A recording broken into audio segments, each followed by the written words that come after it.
Hello students. तो मैं आपके सामने आज हमारी सीजन की एसटी नंबर 16 हुई थी उसका सोल्यूशन कराए हैं। जिन लोग पास अभी तक वो एसटी नहीं है या जिन लोग दे पाए थे, ठीक है, तो वो हमारे टेलीग्राम चैनल को डाउनलोड कर सकते हैं। तो आज हम लोग उसका सोल्यूशन देखने वाले हैं। जो मैथ्स के क्वेश्चन आए थे 25, उनका सोल्यूशन हम इस वीडियो में देखने वाले हैं।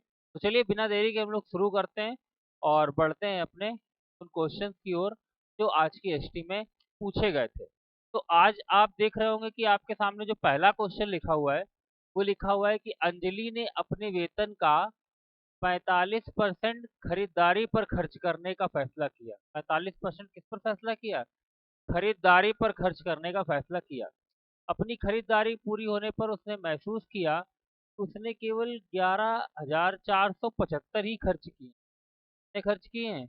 केवल 11,475 रुपए ही खर्च किए, जो कि उसके द्वारा खर्च किए जाने के निर्णय के 60% ही थे। मतलब जितना उसको खर्च करने का उसने निर्णय लिया था उसका केवल 60% ही कितना था? 11,475।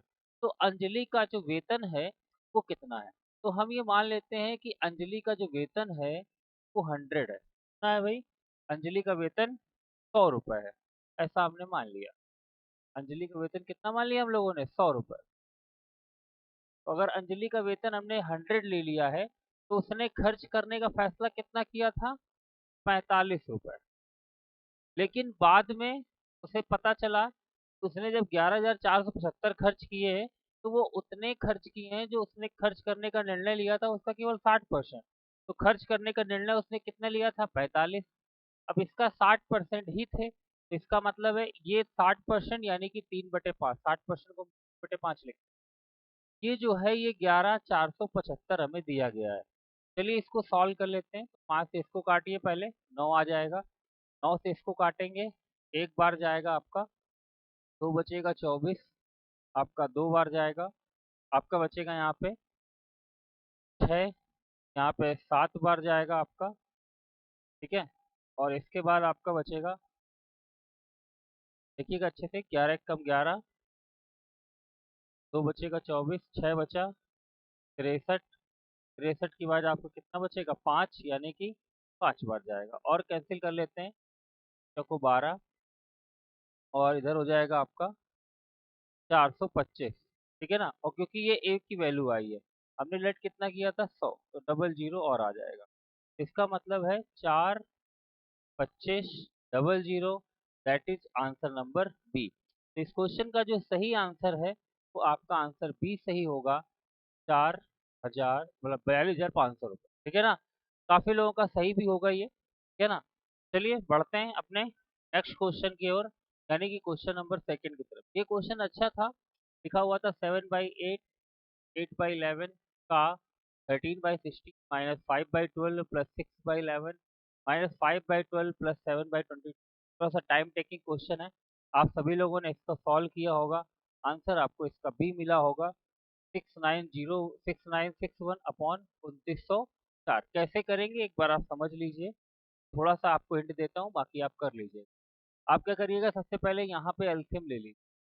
यहाँ पे एलसीएम लेंगे, देखिए 12 है, 11 है और 22 है, तो इसका एलसीएम आ जाएगा 132, आ जाएगा 132। यहाँ पे देखिए अगर हम डिवाइड करेंगे 7 से तो आपका आ जाएगा ये 12, यानी कि यहाँ पे आएगा 7। यहाँ पे आप डिवाइड करेंगे तो आपको मिलेगा 55, यहाँ पे आपको मिल जाएगा कितना? 42, ठीक है ना। और ये प्लस है, तो सॉल्व करेंगे। इसके बाद आप जब इसको 5/12 -13/16 एलसीएम लेंगे, का मतलब है मल्टीप्लिकेशन, मतलब यहाँ से जो भी आएगा उसका मल्टीप्लाई किससे करेंगे? 8/11 से, और प्लस आप उसको 7/8 में कर देंगे। आपका आंसर आ जाएगा 6961/2904, ठीक है ना। क्योंकि सॉल्व करना है इसलिए मैं नहीं कर रहा हूँ, क्योंकि ये आप भी कर लेंगे। आगे बढ़ते हैं नेक्स्ट क्वेश्चन। नेक्स्ट क्वेश्चन कह रहा है, एक फुटकर विक्रेता ने 50 किलोग्राम अरहर की दाल, 50 किलोग्राम अरहर की दाल 20% के डिस्काउंट पर खरीदी। 50 किलो दाल की खरीद पर थोक व्यापारी द्वारा उसे 2 किलो अरहर की दाल मुफ्त दी गई। Very good. यदि फुटकर विक्रेता दाल की पूरी मात्रा एक ग्राहक को अंकित मूल्य पर बेचता है तो फुटकर विक्रेता को प्राप्त लाभ का प्रतिशत। बहुत अच्छा क्वेश्चन है, समझिएगा। सबसे पहले तो 50 किलो अरहर की दाल उसने ली है, तो हम मान लेते हैं 1 किलो अरहर की दाल का जो अंकित मूल्य है वो 1 रुपए है। इस तरीके से अगर देखा जाए तो एमपी कितना था, एमपी था 50, क्योंकि उसने 50 किलो दाल खरीदी है, हमने 1 किलो का 1 रुपए माना है, इसलिए 50 रुपए हमारा एमपी हो गया। ठीक है। इसके बाद उसने कहा है 20% डिस्काउंट दिया, तो 50 पे उसने 20% का डिस्काउंट, तो 50 का 20% होगा 10, तो उसने 40 पे इनको दे दिया है। उन्होंने कितने पे खरीद लिया है, 40 पे। वैसे देखा जाए तो उसका एसपी है, लेकिन हमने खरीदा है तो हमारे लिए क्या हो गया, ये 40 सीपी हो गया। इसके बाद और क्या किया है उसने, जब हमने 50 किलो दाल खरीदी है तो थोक व्यापारी द्वारा हमें 2 किलो अरहर की दाल मुफ्त मिली है, तो ये तो फ्री की मिल गई ना। और 1 रुपए की 1 किलो थी, तो 2 किलो हमें एक्स्ट्रा मिली, मतलब 2 रुपए की हमें फ्री मिल गई। मतलब ये हुआ कि हमने 50 रुपए दिए लेकिन हमें मिला कितना, 52। तो हम कह सकते हैं हमारा एमपी अब 52 रुपए हो गया। 50 रुपए में तो हमने 50 रुपए तो हमने मतलब खरीदी ही थी और 2 किलो फ्री मिल गई। तो अब जब हमारे बेचने की बारी आएगी इसको, तो हम कितने में बेचेंगे, 52 में, क्योंकि हमारे पास अब 52 किलो दाल होगी, तो हम 52 रुपए में बेचेंगे, जबकि खरीदा हमने कितने में था, 40 में। तो सिंपल सी बात है, हमें जो प्रॉफिट मिल रहा है वो मिल रहा है कितने का, 12 का, आउट ऑफ 40, इंटू 100 कर देंगे तो आपको आंसर मिल जाएगा 30%। क्वेश्चन का आंसर 30% होगा, यानी कि आंसर नंबर बी। तो इस क्वेश्चन का answer B option 30% correct answer होगा। चलिए आगे बढ़ते हैं। नेक्स्ट क्वेश्चन बढ़िया क्वेश्चन है ये भी। कह रहा है एक परीक्षा में 3 छात्रों द्वारा प्राप्त औसत अंक कितने हैं, एक्स। मतलब 3 छात्रों ने औसतन एक्स अंक प्राप्त किए।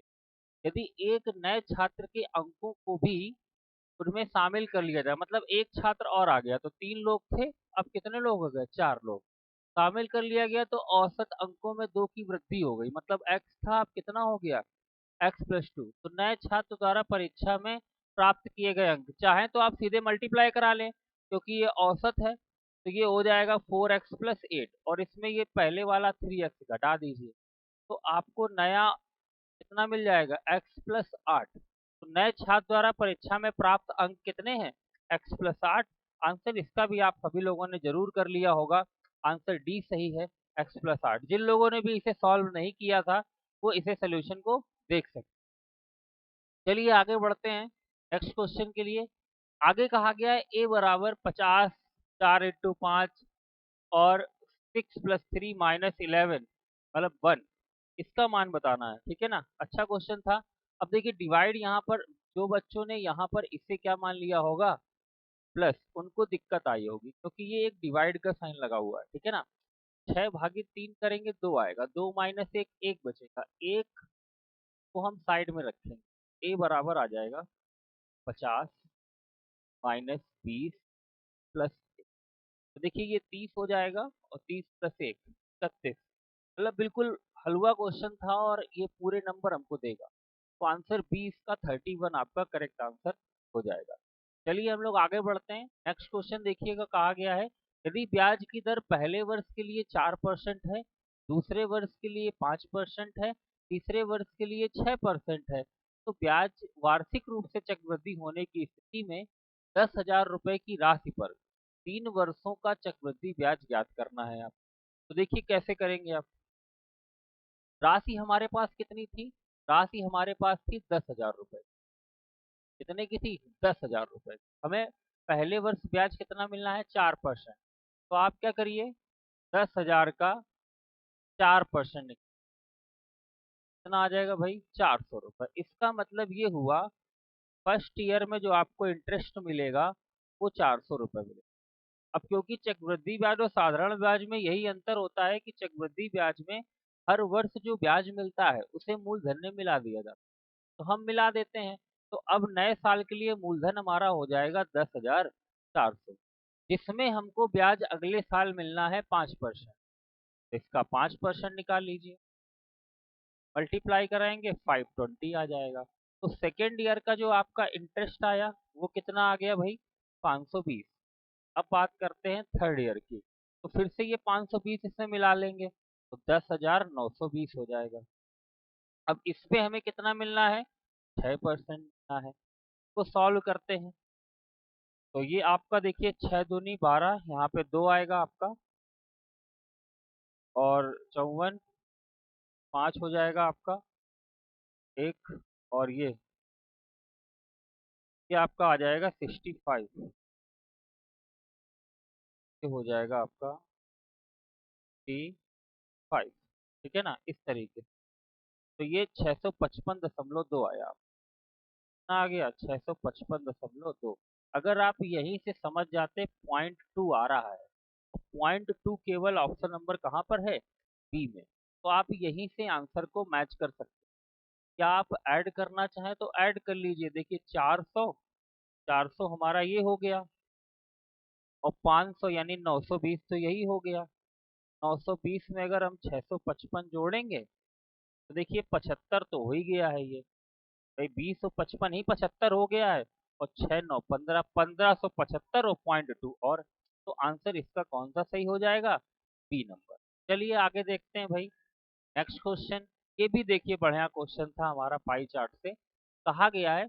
अब यहाँ पर एक चीज आपको ध्यान ये रखनी है, ये जो आपको दिख रहा है ना 45% और यहाँ पे डिग्री में था, तो ये परसेंटेज नहीं है, यहाँ पर इसको 45 डिग्री कर लीजिएगा, इसको 50 डिग्री कर लीजिएगा, इसको 95 डिग्री कर लीजिएगा, इसको 90 डिग्री कर लीजिएगा, ठीक है ना, इतना आप चेंज कर लीजिएगा, ये थोड़ा सा मिस्टेक हुई है। और देखा जाए तो कह भी रहा था कि संख्या का प्रतिनिधित्व करने वाले खंडों के केंद्रीय कोण दर्शाता है, मतलब ये जो भी बताए गए हैं सब केंद्रीय कोण बताए गए हैं। तो आपसे कह रहा है जुलाई में हुई बिक्री, जुलाई में कितनी बिक्री हुई है, 45 डिग्री, जुलाई में जो बिक्री हुई है वो 45 डिग्री हुई है, ठीक है ना।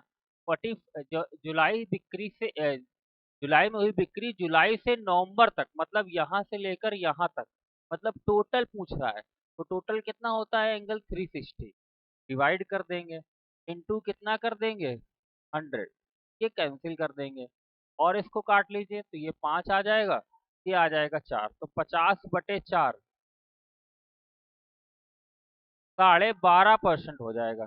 क्लियर, 12.5% हमें किस ऑप्शन में मिल रहा है, आंसर नंबर डी में। तो इस क्वेश्चन का जो सही आंसर होगा वो डी आंसर आपका राइट आंसर हो जाएगा। आगे बढ़ते हैं भाई नेक्स्ट क्वेश्चन के लिए। ये भी अच्छा क्वेश्चन था, थोड़ा सा डराने का प्रयास आपको किया गया था कि D1 और D2 इसी काम को 16 दिन में कर सकते हैं, D2 और D3 इसे 24 दिन में कर सकते हैं, D3 और D1 से 48 दिन में कर सकते हैं, इसका एलसीएम लेंगे तो 48 आ जाएगा, कहते हैं 48, 24 दूनी और ये 48 है। अब अगर हम यहाँ पे देखें तो 5 1 6, मतलब यहाँ पे D1 भी 2 है, D2 भी 2 है, D3 भी 2 है, मतलब 2 D1 2 D2 2 D3, कितनी आ रही है हमारे पास 6, तो D1 D2 D3 की कितनी आएगी 3, से डिवाइड करिए क्योंकि हमें उन्हीं तीनों का काम पता करना है, तो तीनों मिलकर काम करते तो 16 दिन में होता, लेकिन हमसे कह रहा है कि तीनों का केवल 5/6 भाग बताइए हमें, तो इसका 5/6 निकाल दीजिए, ये आ जाएगा 8, ये आ जाएगा 3, तो आ जाएगा 40/3। इस ऑप्शन में भाई 40/3 मिल रहा है हमें, आंसर नंबर डी में, तो इस क्वेश्चन का आंसर जो है वो आपका डी आंसर जो है वो करेक्ट आंसर हो जाएगा। आगे बढ़ते हैं भाई, नेक्स्ट क्वेश्चन देखिए बढ़िया क्वेश्चन है। ब्याज की वार्षिक रूप में संयोजित होने पर 20,000 रुपए की राशि 5% वार्षिक दर से चक्रवृद्धि ब्याज जो है वो 2050 है, तो समय अवधि ज्ञात करें। देखिए ऐसे क्वेश्चन में आप एक तरफ मूलधन लिखिए और एक तरफ लिखिए मिश्र धन, ठीक है ना। अब मूलधन कितना है हमारे पास 20,000, दूसरी तरफ आपको मिश्र धन लिखना है, तो आपको ब्याज और मूलधन मिलाना पड़ेगा, तो ये 2,000 है और ये 20,000 है, तो 22,050 हो जाएगा, ठीक है ना, इसको काट लीजिए, और देखिए ये 5 से कट जाएगा तो ये आ जाएगा 400, और ये आ जाएगा कितना, ये आ जाएगा 441। अब आप देखिए आपको जो दर दी गई थी वो 5% थी, मतलब उसको हम लिखते तो मूलधन और मिश्रधन का अनुपात उसमें कितना होता, 20 से 21, इसका मतलब है कि हम इसका स्क्वायर करें तो 400 मिलेगा और क्यूब स्क्वायर करें इधर तो 441 मिलेगा। अब यहाँ पे दर दर में क्या करना पड़ रहा है हमें, ये रेशियो प्राप्त करने के लिए स्क्वायर करना पड़ रहा है। तो स्क्वायर करना पड़े तो आंसर क्या हो जाएगा, 2 वर्ष। क्यूब करना पड़े तो 3 वर्ष। ठीक है ना, तो आंसर इसका हो जाएगा आपका 2 वर्ष, यानी कि ए ऑप्शन आपका राइट आंसर है। चलिए आगे बढ़ते हैं। नेक्स्ट क्वेश्चन कह रहा है संदीप ने एक खिलौना गाड़ी 500 रुपए में खरीदी। कितने में खरीदी, 500 रुपए में, मतलब सीपी उसका 500 रुपए है। 500 में खरीदने के बाद उसने 625 रुपए में उसे बेचा। तो देखिए हमारे पास सीपी कितना है, सीपी है हमारे पास 500 रुपए। ठीक है ना, और एसपी कितना दिया है हमें, 625 रुपए। तो हम अगर प्रॉफिट परसेंट निकालें तो हमें 125 का प्रॉफिट हुआ है आउट ऑफ 500, इंटू 100 कर देंगे। यहाँ पे हमें मिल जाएगा कितना, 25%। आंसर इसका 25% करेक्ट आंसर हो जाएगा। तो ऑप्शन नंबर होगा ए, 25% लाभ। आगे बढ़ते हैं। नेक्स्ट क्वेश्चन है कि एक ठोस शंकु के आधार का क्षेत्रफल, बढ़िया क्वेश्चन है ये भी देखिएगा। एक ठोस शंकु, शंकु ऐसे बनता है भाई, आप सभी ने देखा होगा शंकु। ठीक है ना, बर्थडे वाली टोपी तो पहनी ही होगी। ये ये शंकु के आधार का क्षेत्रफल, आधार होता है इसका वृत्तीय, इसका मतलब हमें वृत्त का क्षेत्रफल दिया गया है। पाई आर स्क्वायर कितना दिया है, 616। शंकु की ऊंचाई हमें कितनी दी है, 15। हमसे कह रहा है शंकु का आयतन, तो वॉल्यूम शंकु का कितना होता है, 1/3 पाई आर स्क्वायर एच। अब देखिए 1/3 पाई का मान आपको पाई आर स्क्वायर 616 दिया ही गया है, एच दिया है 15, कैंसिल करेंगे 5 आ जाएगा, मल्टीप्लाई करेंगे 3080, सीधे सीधे हो जाएगा। तो आंसर आ जाएगा इसका 3080, यानी कि आंसर नंबर डी इसका करेक्ट आंसर हो जाएगा। क्लियर है, तो आंसर डी सही है। आगे बढ़ते हैं। नेक्स्ट क्वेश्चन देखिए कह रहा है यदि 480 के 12.5%, देखिए 12.5 का मतलब होता है 1/8 का ई%, ई मतलब ई बटा 100 बराबर कितना, 72। काट दीजिए इसको तो ये 60 आ जाएगा, एक जीरो कट जाएगा, 12×72 हो जाएगा। तो ई का मान आपका कितना आ जाएगा, 120। तो आंसर इसका कौन सा है, ए नंबर। मतलब कुछ क्वेश्चन तो बिल्कुल हलवा पूछे गए थे। ठीक है ना, कि आप ओरली भी कर सकते हैं। ठीक है ना, बिना पेन उठाए ही कर सकते हैं। आगे बढ़ते हैं भाई। आगे देखिए ये भी अच्छा क्वेश्चन है कि Z1 Z2 Z3, अच्छा क्वेश्चन है, ध्यान दीजिएगा। कितने लोग हैं हमारे पास, हमारे पास है Z1 Z2 और Z3। इन्होंने कितने दिन काम किया है, 8 दिन, इन्होंने 10 दिन, इन्होंने 15 दिन, जबकि ये डेज दिए गए हैं। और इफिशिएंसी, मतलब इफिशिएंसी का मतलब ये हुआ, यहाँ पर हम उसकी बात करेंगे जो वहाँ पर उनको मजदूरी डेली की दी जा रही है। तो हमसे कहा गया उनकी जो दैनिक मजदूरी है, डब्लू वेजेस जो है, उनकी मजदूरी जो है, का अनुपात है 3:4:4। कितना है, 3:4:4। देखिए जो भी मजदूरी लोगों को दी जाती है वो उनकी इफिशिएंसी पर तो दी जाती है, लेकिन ये भी ध्यान रखना है कि ये तो जो मजदूरी दी जा रही है वो इफिशिएंसी पे दी जा रही है, बिल्कुल सही है। लेकिन हमें ये भी ध्यान रखना है कि पता चला इफिशिएंसी तो ज्यादा है, लेकिन वो काम 2 ही दिन करने रहा है, बाकी लोग 10-10 दिन लगे हैं। तो ये भी चीज ध्यान रखनी है। तो हमें इफिशिएंसी और जो जितने दिन वो काम कर रहा है उसके मल्टीपल के बराबर, मल्टीपल के रेशियो में हमें मजदूरी को बांटना होता है। अब देखिए 8 दिन ये काम कर रहा है और इसकी क्षमता 3 है, तो इसका मतलब है इसने वर्क कितना किया, 24। इसने कितना वर्क किया, 40। इसने कितना वर्क किया, 60। अब आप चाहें तो इसका रेशियो निकाल लीजिए, से कट जाएगा भाई ये 8, 4 से कट जाएगा, ये आ जाएगा 6, ये आ जाएगा 10 और ये आ जाएगा 15। अब देखिए 6-10 हो गया आपका जाके 16, और 16 और 15 हो गया 31। 31 की वैल्यू हमें क्वेश्चन में दी गई है 496,000। अब इसको अगर हम कैंसिल करें तो 31, इसको कैंसिल किया जाए, देखिए कितना आ जाएगा भाई, एक बार देखिएगा मल्टीप्लाई सही है, आपका हो जाएगा 40, 15×4 = 60। ठीक है, 31, ठीक है बिल्कुल सही है। चलिए काट देते हैं इसको, एक एक ही बार जाएगा आपका और ये बचेगा 18, आपका ये चला जाएगा 6 बार, 160 आ जाएगा। कितना आ जाएगा, 160। हमसे पूछी किसकी मजदूरी गई है, Z2 और Z3 की, मतलब 10 और 15, 25 का 25 पूछेगा ये वैल्यू। एक की वैल्यू 160 है, 25 एक को मल्टीप्लाई करेंगे, ये आपका आ जाएगा 4000। आ जाएगा 4000। इसका मतलब है टोटल 4000 का हिस्सा हो जाएगा। क्लियर हो गया होगा सभी को, ठीक है ना? सभी को लगभग क्लियर होगा। देख लीजिए एक बार, जिनको ना समझ में आया हो एक बार स्क्रीनशॉट भी आप इसे ले सकते हैं। आंसर इसका 4000 जो है वो करेक्ट आंसर हो जाएगा। क्लियर है? चलिए आगे बढ़ते हैं भाई, अगला क्वेश्चन। नेक्स्ट क्वेश्चन देखिए, ये भी बहुत अच्छा क्वेश्चन था। कह रहा था 32 क्रमागत प्राकृतिक संख्याएं, पहली 13 का औसत x है, अगली 19 का औसत जो है वो क्या होगा? तो देखिए बहुत अच्छा क्वेश्चन है। कैसे हम लोग इसे करेंगे? आंसर लगभग शायद सभी लोगों ने लगाया होगा इसका, ठीक है ना?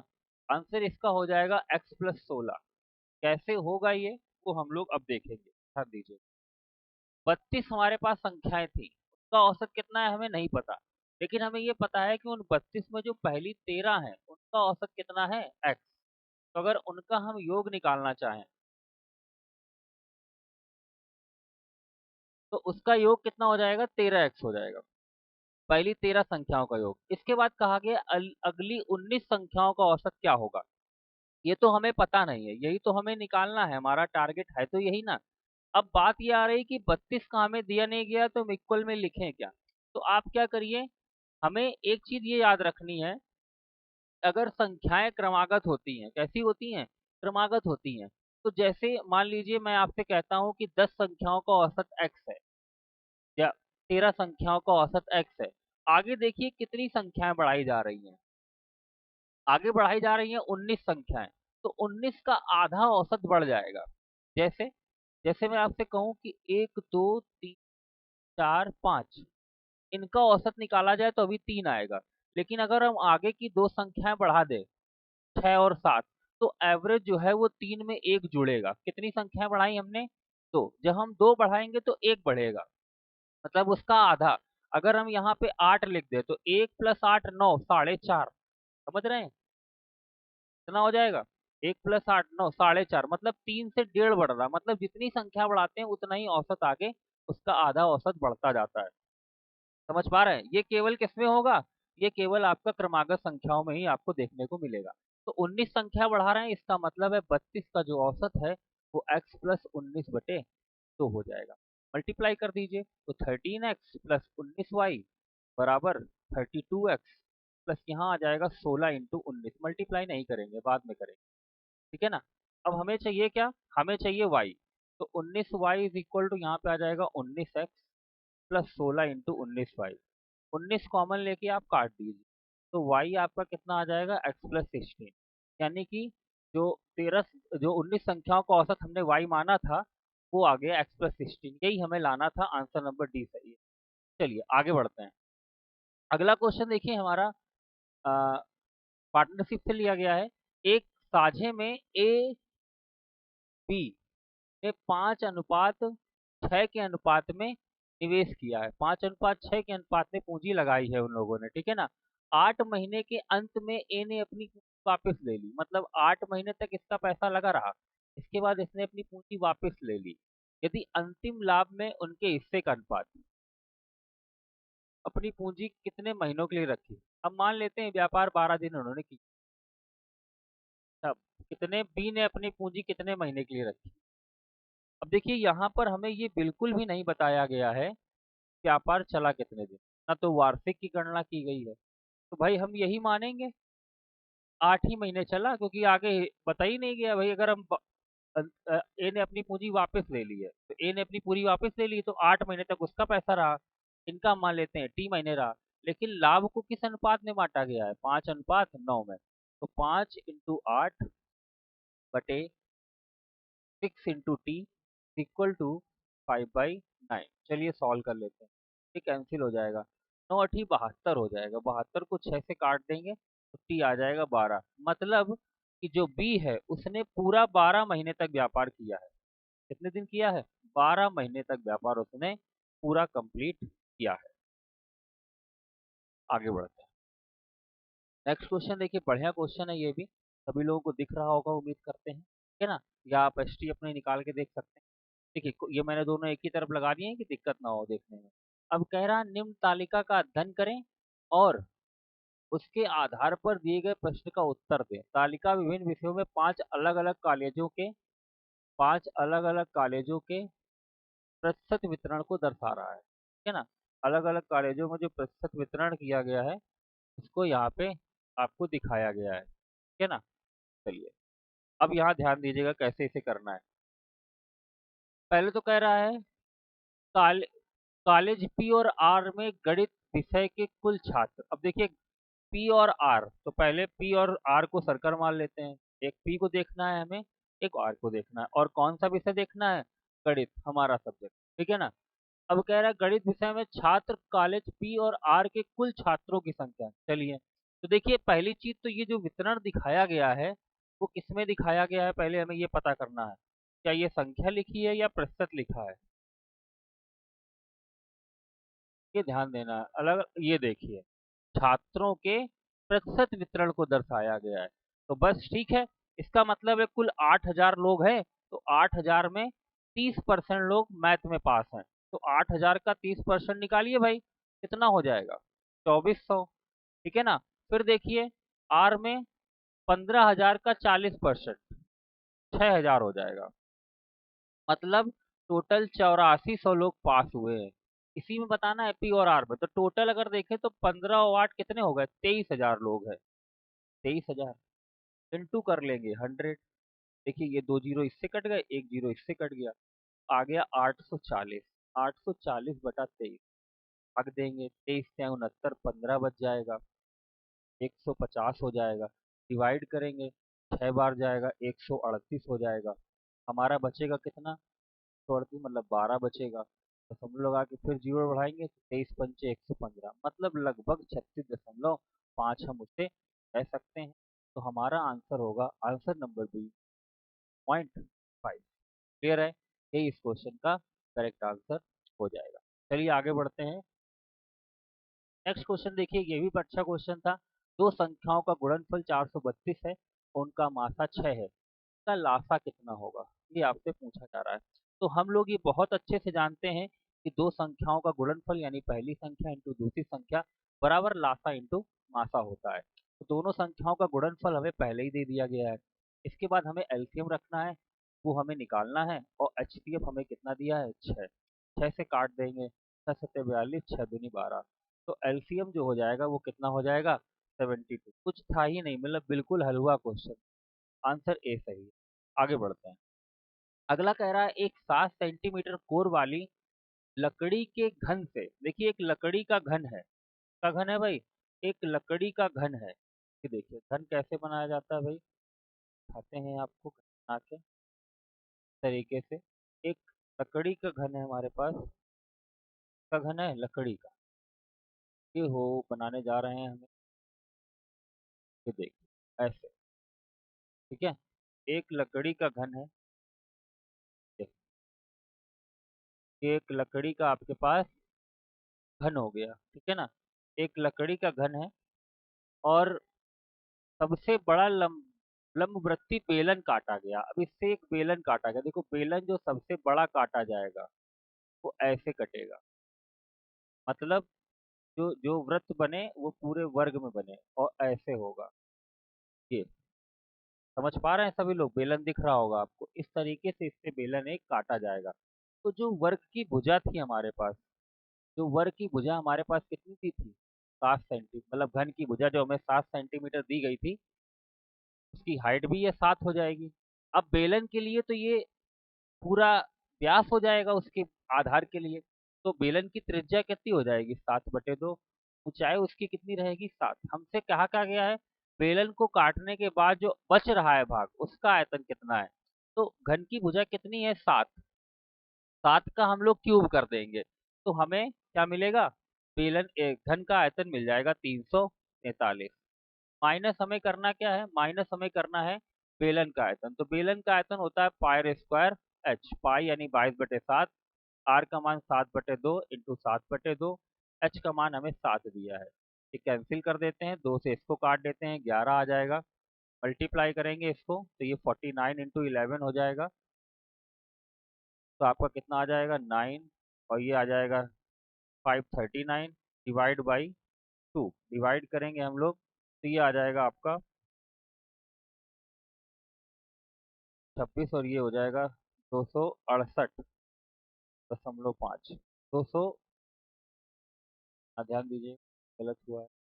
यहाँ देखिए हमने डिवाइड किया 226, 19 हो जाएगा, 19 बचेगा तो आपका 9 बार जाएगा। 9 बार फिर 0.5, 269 दशमलव, ये इसमें माइनस कर दें। 269.5 हमें इसमें से माइनस कर देना है। तो देखिए अगर हम इधर देखें तो उधर तो 43 बच ही रहा है, प्लस 31.5 और बचेगा। तो इनको अगर हम जोड़ दें तो लगभग जाके 31.5 नहीं 30.5 बचेगा। यहाँ बचेगा 30.5, 30.5। तो ये आपका आ जाएगा 73.5। इस क्वेश्चन का जो आंसर है, आंसर आपका ए 73.5 करेक्ट आंसर हो जाएगा। चलिए आगे बढ़ते हैं। नेक्स्ट क्वेश्चन है कि एक यात्रा के दौरान एक व्यक्ति आधी दूरी 18 की चाल से और शेष आधी दूरी 22 की चाल से जाता है। पूरी यात्रा के दौरान उसकी औसत चाल क्या है? देखिए जब भी कभी भी दूरी हमें समान चलनी हो और x से कोई डिस्टेंस हम जा रहे हैं x से, और वही डिस्टेंस फिर हम y से जा रहे हैं या वापस आ रहे हैं, तो औसत चाल 2xy upon x plus Y होती है, सबको पता है। यही फॉर्मूला अप्लाई कर दीजिए। तो 18 इंटू 22 बटा हो जाएगा कितना आपका 40। को सॉल्व कर लेते हैं तो ये आपका आ जाएगा 20, और कैंसिल कर लेते हैं तो ये आ जाएगा 9। तो ये मल्टीप्लाई करेंगे तो 198, डिवाइड करेंगे 10 से तो 19.8 आ जाएगा। आंसर इसका 19.8, यानी कि बी ऑप्शन करेक्ट है। ओके, चलिए आगे देखते हैं। अगला क्वेश्चन कह रहा है दो संख्याओं का अनुपात 3:7 है, उनका योग कितना है? 180। अब देखिए अगर हम यहीं पे योग निकालें तो 10 है। कितना है योग? 10। तो 10 की वैल्यू हमें 180 दी गई है, एक की वैल्यू हो जाएगी 18। हमें चाहिए दोनों संख्याओं का धनात्मक अंतर। दोनों का अंतर देखें तो हमारे पास 4 है, तो हमें 4 की वैल्यू चाहिए। तो कितना हो जाएगा? 72 हो जाएगा, 72। आंसर इसका ए सही। आगे बढ़ते हैं। अगला कह रहा है एक खिलौना गाड़ी के वृत्ताकार पहिए की त्रिज्या 56 सेंटीमीटर। खिलौना गाड़ी के वृत्ताकार पहिए, हमें पता है कि वृत्ताकार पहिया जब एक चक्कर लगाता है, ये पहिया है इसमें यहाँ कट मारिए, यहाँ से इसको ढकेलिए। अगर ये ऐसे लुढ़कता लुढ़कता यही वाला साइन यहाँ नीचे आ जाता है, हमें पता चल जाता है कि एक चक्कर हो गया।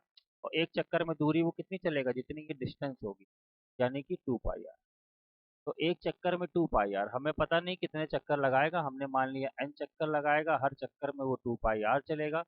पाई का मान 22/7 होता है। आर क्वेश्चन ने हमें दिया है 56 mm, और क्योंकि चक्कर हमें जो दूरी दी गई वो सेंटीमीटर में, तो इसको सेंटीमीटर बनाने के लिए हम लोग 10 से भाग दे देंगे। ये बन जाएगा 5 दशमलव बराबर 176। मल्टीप्लाई कर लेते हैं इसको, क्या आ जाएगा? 0.8 आ जाएगा, 0.8। अगर ये पॉइंट आप हटा दें तो ये 176 और ये 176 कट जाएगा, ये काटेंगे तो 5 आएगा। तो n की वैल्यू हमारे पास आ जाएगी 5, यानी कि उसने कितने चक्कर लगाने हैं भाई? 5। आंसर 20। आगे देखिएगा, आगे कह रहा है एक नाव धारा के विपरीत दिशा में 5 किलोमीटर की दूरी, एक नाव धारा के विपरीत जा रही। धारा के विपरीत यानी एक्स माइनस वाई, एक्स हम मान रहे हैं नाव की चाल, वाई मान रहे हैं धारा की चाल, विपरीत दिशा में जा रही 5 किलोमीटर 15 मिनट में। तो 5 इंटू 15, 60 से भाग देंगे, 15 चौको 60। तो x माइनस वाई हमारे पास कितना आ गया? 20। फिर कह रहा है यदि शांत जल में नाव की चाल और धारा की चाल, मतलब इनका अनुपात हमें दिया गया है 6:1।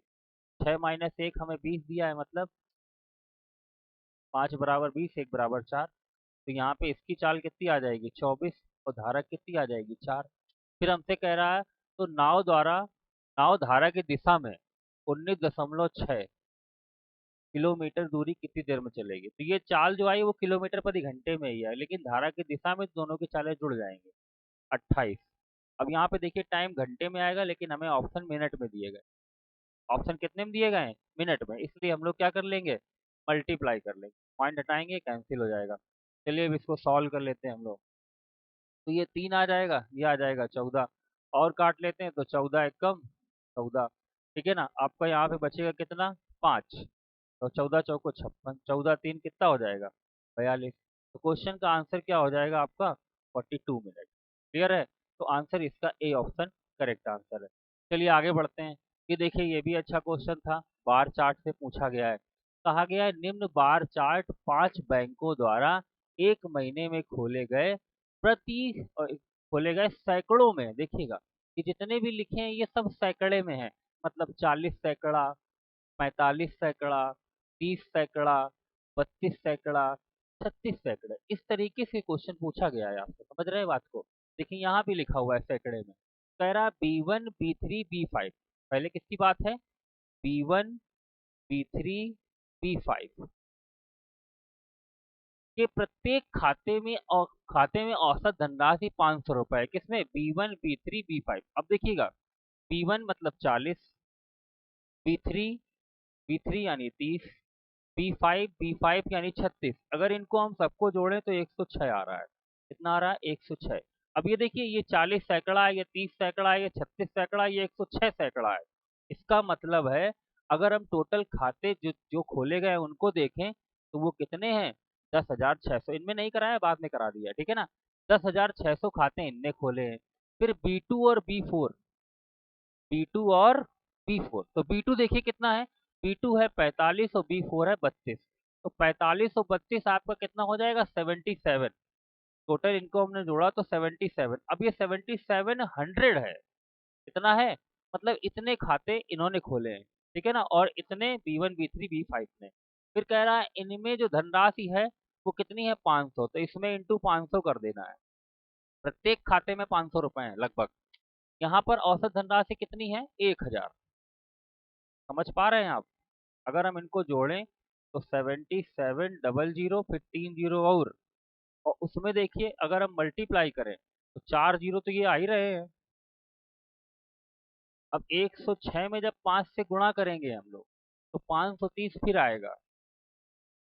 कितना आ जाएगा? 530। फिर इनको अगर हम जोड़ लें तो 0 0 0 0 0 0, 7 5 12 और 1 13, ये आंसर आएगा आपका। 13 के बाद 6 जीरो, 13 के बाद 6 जीरो, आंसर कौन सा हो जाएगा? आंसर इसका हो जाएगा आपका बी ऑप्शन। आंसर बी जो है वो इसका करेक्ट आंसर हो जाएगा। क्लियर है? चलिए आगे बढ़ते हैं अपने क्वेश्चन नंबर 49 की तरफ। कह रहा है यदि 15 पेंसिलों का क्रय मूल्य 10 पेंसिलों के विक्रय मूल्य के बराबर है। देखिए 15 का क्रय मूल्य बराबर है 10 के विक्रय मूल्य के। आसान था। तो सीपी बटा एसपी ये हो जाएगा 10/15।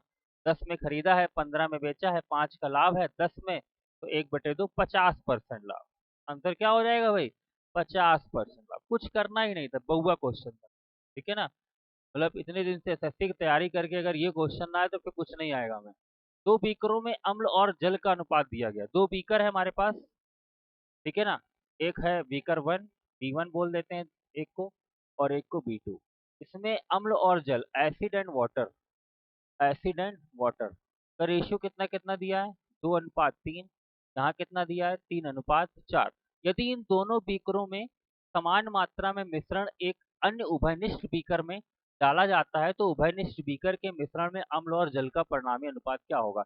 पहली चीज तो सबसे इंपॉर्टेंट बात जो है जिसमें आपको अंडरलाइन करनी चाहिए वो है समान मात्रा। मतलब दोनों की समान मात्राओं को मिलाया जाएगा। जबकि हम यहाँ पे देखें तो ये टोटल कितना है? 5 और ये कितना है? 7। ऐसा कैसे? समान मात्राएं होनी चाहिए ना भाई। तो 7 से मल्टीप्लाई करो इसमें। एसिड कितना आया? 14। वाटर कितना आया आपका? 21। वाटर कितना आ जाएगा? 21। इसके बाद इसमें 5 से करें तो यहाँ 15 आ गया, यहाँ आ गया 20। अब जब इसको हम दूसरे बर्तन में डालेंगे तो एसिड टोटल 14 इधर था, 15 इधर था, तो 29 हो गया। 21 इधर था, 20 इधर था, तो 41 हो गया। तो आंसर क्या आया? 29:41। कहाँ है भाई? आंसर है हमारा बी में। क्लियर है? तो इस तरह से हमारे आज जो 25 क्वेश्चंस आपके पूछे गए थे हमारी एसटी में, वो आपने इस तरीके से किए होंगे। बहुत अच्छा है, ठीक है ना। इस तरह के क्वेश्चंस इंपॉर्टेंट है, इन्हें आपको लगाना है। तो आज की क्लास को हम लोग यहीं पे एंड करते हैं। मिलते हैं अपने नेक्स्ट वीडियो में नेक्स्ट सोल्यूशन के साथ। Thank you.